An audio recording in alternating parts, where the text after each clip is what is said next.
सुरुवात करूया वेगवान घडामोडींना। राज्यात मागील 2 महिन्यांपेक्षा अधिक काळापासून एसटी कर्मचाऱ्यांचं आंदोलन सुरू आहे। विलिनीकरणाबाबतचा अहवाल 12 आठवड्यांमध्ये मुख्यमंत्र्यांपर्यंत उच्च न्यायालयात सादर करण्याचे आदेश देण्यात आले होते। त्यानुसार 3 फेब्रुवारीला ही मुदत संपली, मात्र हा अहवाल उच्च न्यायालयात सादर झाला नाही। दरम्यान राज्य सरकारकडून न्यायालयात एक अर्ज करण्यात आला असून त्यात एसटी विलिनीकरणासंदर्भात त्रिसदस्यीय समितीचा अहवाल सादर करण्याकरता वेळ वाढवून देण्याची मागणी करण्यात आली आहे। यावर आज सुनावणी होणार आहे, मात्र या मुद्द्यावरून एसटी कर्मचारी आक्रमक होण्याची शक्यता आहे।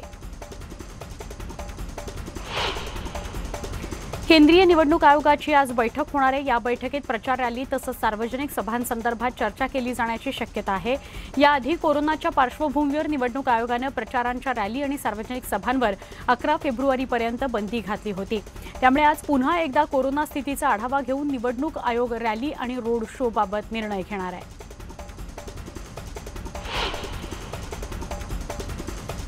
संपूर्ण देशाचं लक्ष लागून राहिलेल्या उत्तर प्रदेशामध्ये मतदानाचा पहिला टप्पा पार पडला।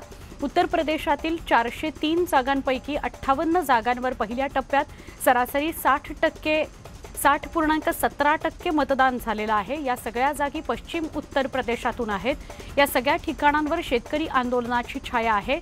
इथं पडणाऱ्या मतांवरून निर्माण होणारं समीकरण संपूर्ण राज्याचं राजकारण नियंत्रित करेल। अशा स्थितीत मतदारांचा कल नक्कीच मोठा संदेश देणारा असणार आहे।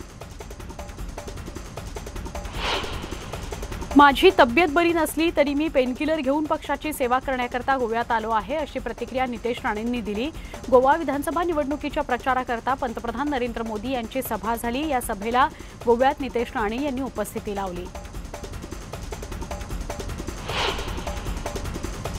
भाजप नेते किरीट सोमय्या यांना आज पुण्यामध्ये येण्याचं निमंत्रण देण्यात आलं आहे। आज महापालिकेच्या त्याच पायरीवर सोमय्यांचं जंगी स्वागत केलं जाणार आहे। महापालिकेच्या पायऱ्यांवर सोमय्या यांना धक्काबुक्की करण्यात आली होती। त्याच पायऱ्यांवर सोमय्या यांचा सत्कार केला जाणार असल्याची माहिती भाजप शहराध्यक्ष जगदीश मुळीक यांनी दिली। दुपारी 4 वाजता सोमय्या यांचा सत्कार करण्यात येणार असल्याचं पुणे भाजपकडून सांगण्यात आलं। रायगड जिल्ह्यातील 6 नगरपंचायतींच्या निवडणुकीमध्ये शिवसेना आणि राष्ट्रवादी काँग्रेस यांना प्रत्येकी 50% यश मिळालं। दोन्ही पक्षांना प्रत्येकी 3 नगराध्यक्षपदं मिळाली। यंदा ठाण्याचा 3299 कोटींचा अर्थसंकल्प जाहीर करण्यात आलाय। अर्थसंकल्पात ठाणेकरांवर कोणतीही करवाढ करण्यात आलेली नाही।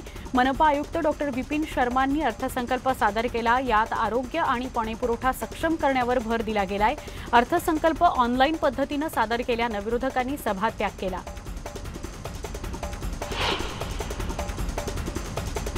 ठाणे महानगरपालिकेचा अर्थसंकल्प सादर होत असताना काँग्रेसचे नगरसेवक विक्रम चव्हाण यांनी प्रशासनाचा निषेध करत हा अर्थसंकल्प रद्द करण्याची मागणी केली।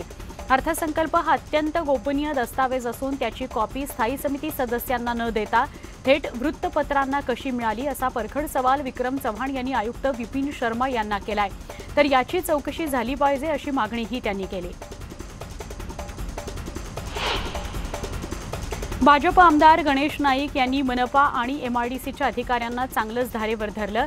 ऐरोली काटई मार्गावरून त्यांनी अधिकाऱ्यांना सुनावलं। ऐरोली काटई मार्ग नवीन मुंबईतून जात असताना या मार्गाचा पूर्ण फायदा नवी मुंबईकरांना व्हायला पाहिजे, अशी ठाम भूमिका नाईकांनी मांडली। यासाठी ठाणे बेलापूर रोडवर काटईला जाण्याकरता आणि नवी मुंबईत उतरण्यासाठी मार्गिका बनवावी, तसंच मुंबईवरून येताना देखील या मार्गावर उतरण्यासाठी आणि जाण्याकरता मार्गिका असणं आवश्यक आहे, असं त्यांनी सांगितलं। तसंच चालढकलपणा केल्यास आंदोलन करू असा इशारा गणेश नाईकांनी दिला।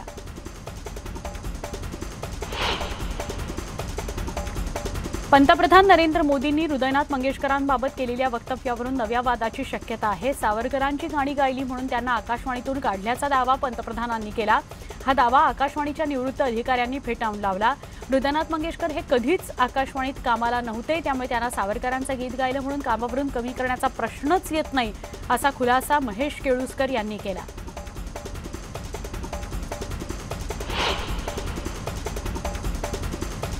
कलिना विद्यापीठाच्या समोर 3 एकर जागेत आंतरराष्ट्रीय दर्जाचं संगीत महाविद्यालय उभारण्यात येईल, अशी माहिती उच्च आणि तंत्रशिक्षण मंत्री उदय सामंत यांनी दिली। तसंच एका महिन्यात आराखडा तयार करण्यात येणार आहे। या संगीत महाविद्यालयाकरता जेवढा निधी लागेल तेवढा देण्यात येईल असे आदेशही मुख्यमंत्री आणि उपमुख्यमंत्र्यांनी दिले आहेत, अशी माहिती सामंत यांनी दिली। आगामी होत असलेल्या परीक्षांसाठी विद्यार्थ्यांमध्ये शिक्षकांनी आत्मविश्वास वाढवावा असं आवाहन शिक्षण मंत्री वर्षा गायकवाडांनी केलं। शासन आणि शिक्षण मंडळामार्फत विद्यार्थ्यांकरता विविध सोयीसुविधा उपलब्ध करून दिल्या गेल्या। आता शेवटच्या टप्प्यात विद्यार्थ्यांवरील दडपण दूर करून त्यांच्यात आत्मविश्वास निर्माण करण्याकरता शिक्षक आणि मुख्याध्यापकांना वर्षा गायकवाड यांनी ऑनलाईन मार्गदर्शन केलं।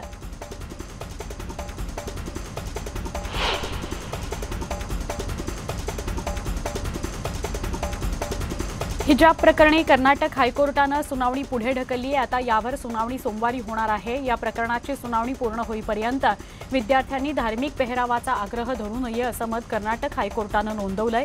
तर कर्नाटकातील सगळी महाविद्यालये उघडावीत असे आदेश देणार असल्याचं कर्नाटक हायकोर्टानं सांगितलं। शांतता पाळली जावी असंही कोर्टानं म्हटलंय। हिजाब परिधान करून आपला निषेध नोंदवणारी कर्नाटकची विद्यार्थिनी मुस्कान खान हिची मुंबईचे काँग्रेस आमदार झिसान सिद्दीकी यांनी कर्नाटकात तिच्या घरी जाऊन भेट घेतली, तिचं कौतुक केलं, तिला भेटवस्तू दिली।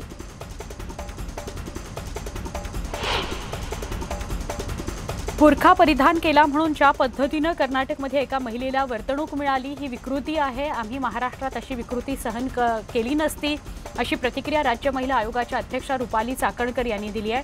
मुस्लिम महिलांना त्यांच्या रीतिरिवाजांप्रमाणे जगता आलं पाहिजे, अशा पद्धतीची घटना महाराष्ट्रात घडणार नाही याची आम्ही काळजी घेऊ आणि घडली तर संबंधितांवर कारवाई करू असं यावेळी रुपाली चाकणकर म्हणाल्या। कर्नाटकच्या हिजाब प्रकरणाचा वाद न्यायालयामध्ये असतानाच मुंबईमध्ये सुद्धा एका कॉलेजनं विद्यार्थिनींना बुरखा, स्कार्फ आणि घुंगड घालण्यास बंदी घातली आहे। देशाची आर्थिक राजधानी मुंबईतल्या माटुंगा भागातील MMP शाह हे कॉलेज SNDT विद्यापीठामार्फत चालवलं जातं। ही बंदी केवळ तोंडी नसून महाविद्यालयाच्या संकेतस्थळावर आणि त्यांच्या विवरणपत्रावर या बंदीची नोंद आहे। त्यामुळे आता नवीन वादाला तोंड फुटण्याची शक्यता आहे।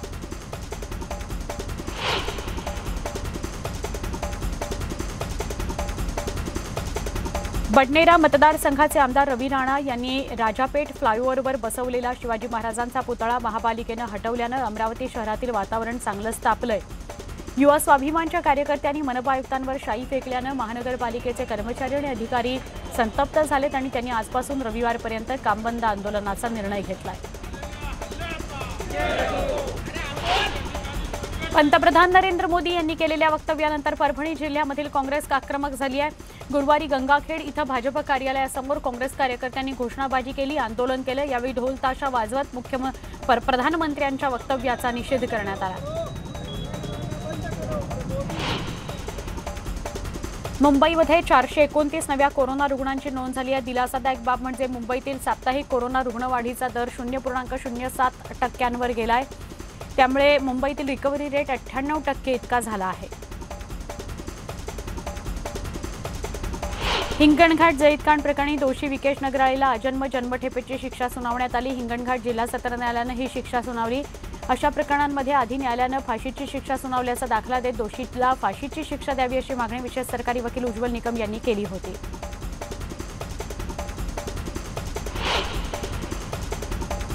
हिंगणघाट जळीतकांडानंतर राज्य सरकारनं पीडितेच्या कुटुंबाचं पुनर्वसन करणार असल्याचा शब्द दिला होता, मात्र अजूनही हा शब्द पाळला गेला नाही। त्यामुळे आधी सरकारनं कुटुंबाचं त्वरित पुनर्वसन करावं अशी मागणी करण्यात आली आहे। आमदार समीर पुणावार यांनी ही मागणी केली आहे। कळव्यात राहणारे अब्दुल खान या व्यापाऱ्याचं अपहरण करून लुटणाऱ्या आरोपींना बेड्या ठोकण्यात आल्या। उल्हासनगरच्या हिल लाईन पोलिसांना यश आलेलं आहे। यात पोलिसांनी रिक्षाचालकासह एका अल्पवयीन मुलाला अटक केली आहे, तर त्यांच्या तिसऱ्या साथीदाराचा शोध सुरू आहे। अब्दुल खान कपड्यांचा व्यापारी आहे। त्यांनी उल्हासनगर मार्केटमधून 26 ते 27 हजारांच्या जीन्स विकत घेतल्या होत्या। तिथून बाहेर पडताच त्याचं अपहरण करण्यात आलं होतं।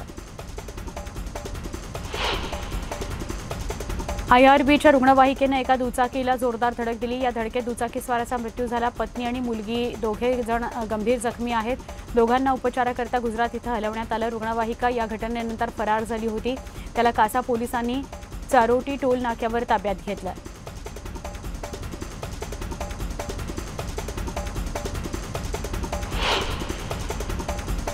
अकोल्यातील तेल्हारा तालुक्यातील खापरखेड फाट्यानजीक असलेल्या ॲग्रो इंडस्ट्रीजमध्ये आग लागली। या आगीत लाखो रुपयांचं नुकसान झालंय।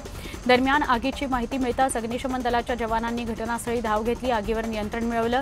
सुदैवानं यात कोणतीही जीवितहानी झालेली नाही। अमरावती जिल्ह्यातील नांदगाव खंडेश्वर इथं कचरा डेपोला अचानक आग लागल्याची घटना घडली आहे। गावातील मुख्य बाजाराला लागून हा कचरा डेपो असल्यानं यामुळे परिसरात दुर्गंधी पसरली। या आगीमुळे धुराचे लोट पसरून प्रदूषणात भर पडली। दरम्यान शर्थीच्या प्रयत्नांनंतर आगीवर नियंत्रण मिळवण्यात यश आलेलं आहे। अवैध वाळू उपशासाठी केलेल्या खड्ड्यांमध्ये 4 ऊसतोड कामगारांच्या मुलांचा बुडून दुर्दैवी मृत्यू झाला। ही घटना बीडच्या गेवराई तालुक्यातील शहाजहानपूर चकला या गावामध्ये रविवारी रात्री उघडकीस आली। या प्रकरणी गुन्हा दाखल व्हावा म्हणून न्यूज 18 लोकमतनं बातमी दाखवली होती। याची जिल्हा प्रशासनानं दखल घेतली। 4 वाळू माफियांवर बीडच्या गेवराई पोलीस ठाण्यात गुन्हा दाखल झालाय। मावळमध्ये आज आणि उद्या बैलगाडा शर्यतीचं आयोजन करण्यात आलंय। तळेगाव दाभाडे MIDC जवळ ही शर्यत होणार आहे। मावळचे आमदार सुनील शेळके यांच्या पुढाकारानं आयोजित करण्यात आलेल्या या शर्यतीला जिल्हाधिकारी डॉ. राजेश देशमुख यांनी सशर्त परवानगी दिली आहे। नाशिक शहरात काही भागातील पाणीपुरवठा बंद राहणार आहे। गांधीनगर जलशुद्धीकरण केंद्र तसंच नाशिक रोड जलशुद्धीकरण केंद्र इथं व्हॉल्व दुरुस्तीचं काम केलं जाणार आहे। त्यामुळे साईनाथ नगर, विनय नगर, रॉयल कॉलनी, रजा कॉलनी यासह काही भागातील पाणीपुरवठा बंद राहील, तर उद्या कमी दाबानं पाणीपुरवठा केला जाणार आहे। त्यामुळे नागरिकांनी पाणी जपून वापरावं असं आवाहन महानगरपालिकेकडून करण्यात आलं आहे। अमेझॉन आणि फ्युचर ग्रुप यांच्यातील वादाशी संबंधित याचिकांवर सुनावणी होणार आहे। रिलायन्स रिटेलमध्ये विलिनीकरणास मान्यता देण्याकरता फ्युचर रिटेल लिमिटेडनं याचिका दाखल केली। या याचिकेच्या सुनावणी दरम्यान अमेझॉनला मोठा झटका बसला असून अमेझॉनला लेखी विनंती दाखल करण्याची परवानगी देण्यास कोर्टानं नकार दिलाय। या प्रकरणी पुन्हा सुनावणी होणार आहे। फरारी उद्योगपती विजय मल्ल्याला न्यायालयीन अवमान प्रकरणी सुनावणीला सुप्रीम कोर्टानं 24 फेब्रुवारीपर्यंत स्थगिती दिली आहे। त्याला वैयक्तिकरित्या किंवा वकिलामार्फत हजर राहण्याची शेवटची संधी म्हणून 2 आठवड्यांची मुदत देण्यात आली आहे। विजय मल्ल्या जर या तारखेला हजर राहिला नाही तर हे प्रकरण गंभीरपणे घेण्याचे स्पष्ट संकेत न्यायालयानं दिले आहेत।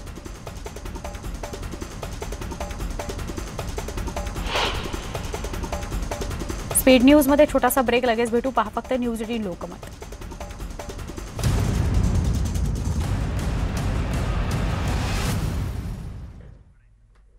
स्पीड न्यूजमध्ये पुन्हा एकदा स्वागत। वळूया उर्वरित बातम्यांकडे।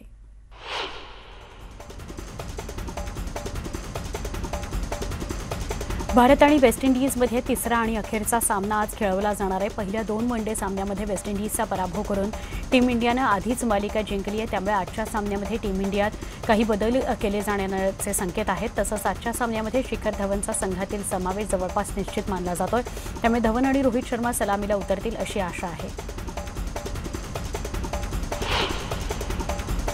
टीम इंडियाचा अनुभवी खेळाडू अजिंक्य रहाणेनं ऑस्ट्रेलियातील विजयावर सविस्तर प्रतिक्रिया दिली आहे। मी ऑस्ट्रेलियात कॅप्टन होतो, मी यावेळी काही निर्णय घेतले, त्याचं श्रेय इतरांनी घेतलं। मी तिथं काय केलं हे मला माहिती आहे, मला ते कुणाला सांगायची गरज नाही असं अजिंक्य रहाणे म्हणाला। भारतीय क्रिकेट संघाचा माजी विश्वविजेता कर्णधार महेंद्रसिंग धोनी पुन्हा निळ्या जर्सीमध्ये दिसला, पण यावेळी तो क्रिकेटच्या मैदानावर नाही तर शूटिंग रेंजवर उभा होता। धोनी त्याच्या मूळ गावी रांचीमधील JSCA या स्टेडियममध्ये गेला होता। यावेळी त्याने फलंदाजीसह शूटिंगचाही आनंद घेतला। धोनीचा हा व्हिडिओ सोशल मीडियावर व्हायरल झाला आहे।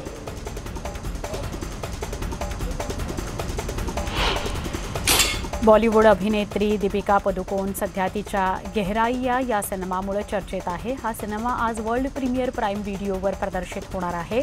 या सिनेमात नात्यांची गुंतागुंत दाखवण्यात आली असून यात दीपिका आणि सिद्धांत चतुर्वेदी प्रमुख भूमिका साकारतायत।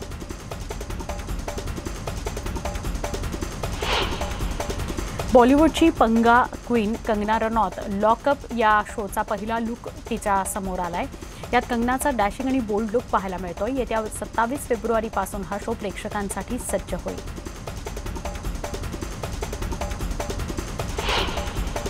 आलिया भट्टच्या आगामी आणि बहुचर्चित गंगूबाई या चित्रपटातील ढोलीडा हे गाणं प्रदर्शित करण्यात आलंय। या गाण्यात गंगूबाईच्या भूमिकेत असणारी आलिया ठेका धरताना दिसते। हे गाणं पाहून प्रेक्षकांमध्ये चित्रपटाची उत्सुकता आहे।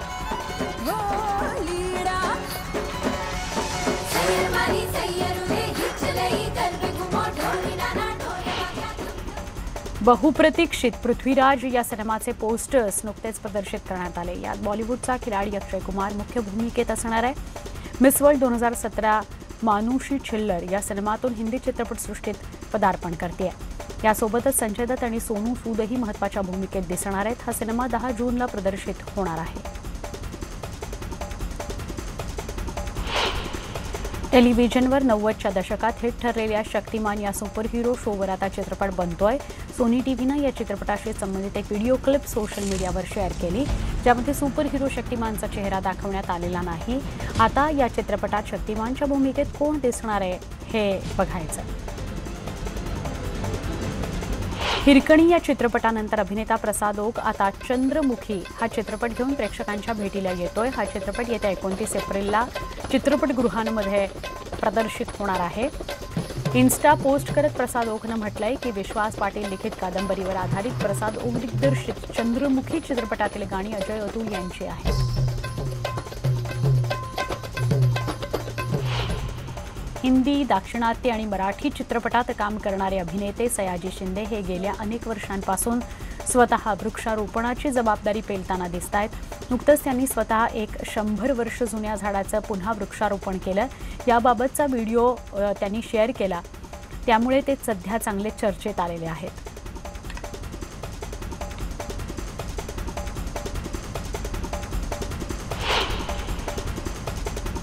या सगळ्या वेगवान बातम्यांसह स्पीड न्यूजमध्ये इथेच थांबतो आहोत। कोरोनाचे नियम पाळायला विसरू नका। कोरोना अजून गेलेला नाही।